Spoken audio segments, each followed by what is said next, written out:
Good morning, Alex. Thanks for coming in today. Good morning, Mr. Johnson. Thank you for having me. Let's start with a simple question. Can you tell me a little about yourself?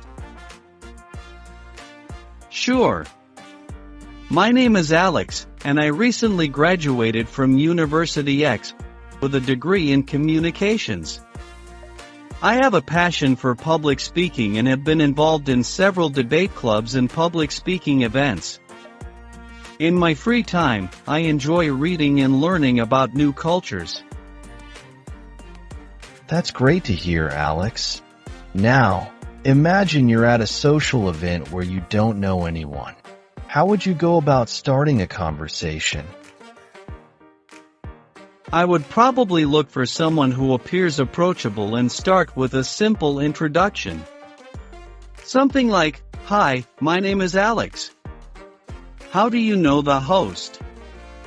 This often opens up a conversation naturally and helps break the ice. Excellent approach. What do you think is the most important aspect of effective communication? I believe active listening is the most crucial aspect. It's important to understand the other person's perspective and respond appropriately. This builds trust and shows that you value what the other person is saying. Absolutely. Can you give me an example of a time when you had to communicate a difficult message? Sure. During my final year at university, I was the team leader for a group project. We were falling behind on our deadlines, and I had to inform the team that we needed to put in extra hours to meet our goals. It wasn't easy, but I made sure to explain the situation clearly and offer support to everyone. In the end, we managed to complete the project on time. That sounds challenging, but it's good to hear that you handled it well. How do you handle feedback, both positive and negative? I see feedback as an opportunity to grow. Positive feedback reinforces what I'm doing right, and negative feedback highlights areas where I can improve. I try to take it constructively and use it to better myself. Great attitude. Let's switch gears a bit. If you could have dinner with any historical figure, who would it be and why? I would love to have dinner with Nelson Mandela. His resilience and dedication to fighting for equality are incredibly inspiring. I would love to hear his thoughts on leadership and overcoming adversity. Excellent choice. Now, let's do a quick role play. Imagine I'm a client who is upset about a service issue. How would you handle the situation? I would first listen to the client's concerns without interrupting. I'd acknowledge their frustration and apologize for the inconvenience. Then, I would assure them that I'm here to help resolve the issue and offer a solution or next steps. For example, "I understand your frustration, and I'm very sorry for the inconvenience. Let's work together to fix this. Can you provide me with more details about the issue so I can assist you better?" Very well handled, Alex. Communication is key in resolving conflicts. One last question. Where do you see yourself in 5 years? In 5 years, I see myself in a leadership role, perhaps as a communications manager. I want to continue developing my skills and take on more responsibilities, helping to shape the communication strategy of the organization. That's a solid plan. Thank you for your time, Alex. It was great speaking with you. Thank you, Mr. Johnson. I appreciate the opportunity. Good morning, Taylor. Thanks for coming in today. Good morning, Mr. Johnson. Thank you for having me. Let's start with a simple question. Can you tell me a little about yourself? Certainly. My name is Taylor, and I have a degree in business administration from Amity University. I have experience in customer service and sales, which has helped me hone my communication skills. In my spare time, I enjoy playing the guitar and volunteering at local charities. Nice to meet you, Taylor. How would you handle a situation where you need to explain a complex concept to someone without a technical background?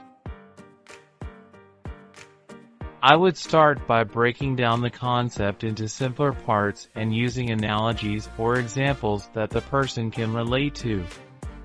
It's important to avoid jargon and check in frequently to ensure they understand. For instance, if explaining a financial concept, I might use a household budget as an analogy. That's a good strategy. What do you believe is the biggest barrier to effective communication? I think the biggest barrier is assumptions. When people assume they understand what the other person means without clarifying, it can lead to misunderstandings. It's crucial to ask questions and confirm that both parties are on the same page. Absolutely. Can you tell me about a time when you had to deliver bad news? Sure.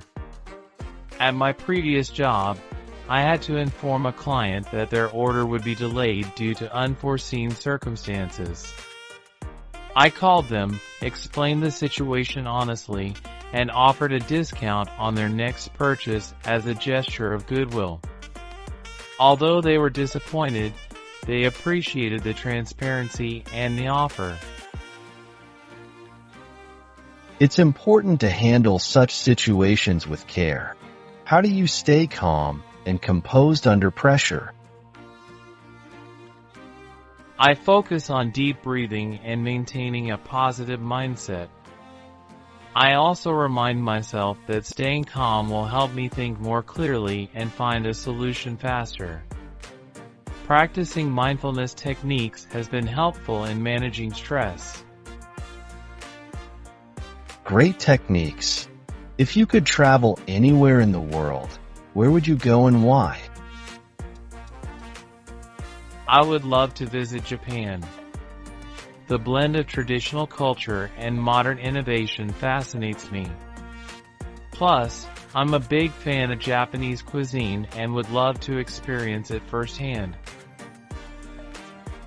Japan is indeed a fascinating place. Let's do a quick role play. Imagine I'm a colleague who disagrees with your approach to a project. How would you handle it? I would start by listening to my colleague's perspective to understand their concerns. Then, I would share my viewpoint and try to find common ground. For example, I appreciate your feedback and understand your concerns. Here's why I believe this approach could work. Can we brainstorm together to find a solution that incorporates both of our ideas? Well done, Taylor. Collaboration is key. One last question. What motivates you in your career? I'm motivated by the opportunity to make a positive impact, whether it's through helping clients or contributing to the success of my team. Seeing tangible results from my efforts and knowing that I've made a difference keeps me driven. That's a wonderful mindset. Thank you for your time, Taylor. It was great speaking with you. Thank you, Mr. Johnson. I appreciate the opportunity. Good morning, Jordan. Thanks for coming in today. Good morning, Mr. Johnson. Thank you for having me. Let's start with a simple question. Can you tell me a little about yourself? Absolutely. My name is Jordan, and I have a degree in marketing from Jadavpur University. I've worked in various marketing roles over the past few years, developing campaigns and managing social media channels. In my free time, I enjoy hiking and photography. Nice to meet you, Jordan. How do you approach a situation where you need to give a presentation to a large audience? I start by thoroughly researching and understanding my topic. Then, I practice my presentation multiple times to build confidence. On the day of the presentation, I focus on engaging with the audience by making eye contact and encouraging questions. It's important to remain calm and composed to deliver the message effectively. Great approach. What do you think is the most significant challenge in communicating within a team? I think the most significant challenge is ensuring everyone is on the same page, especially in a diverse team with different communication styles. It's crucial to have regular check-ins and create an environment where everyone feels comfortable sharing their ideas and concerns. Absolutely. Can you share an experience where you had to persuade someone to see your point of view? Certainly. At my previous job, we were deciding on a new marketing strategy. I believed that focusing on social media would yield the best results, but my manager was skeptical. I presented data and case studies to support my argument and suggested a small-scale trial to test the waters. The trial was successful, and we eventually adopted the strategy. That's great. I wish all the best for your future. You were amazing throughout this interview. We'll be in touch with you soon. Thank you for giving me the opportunity to come and express myself and my skills and experiences.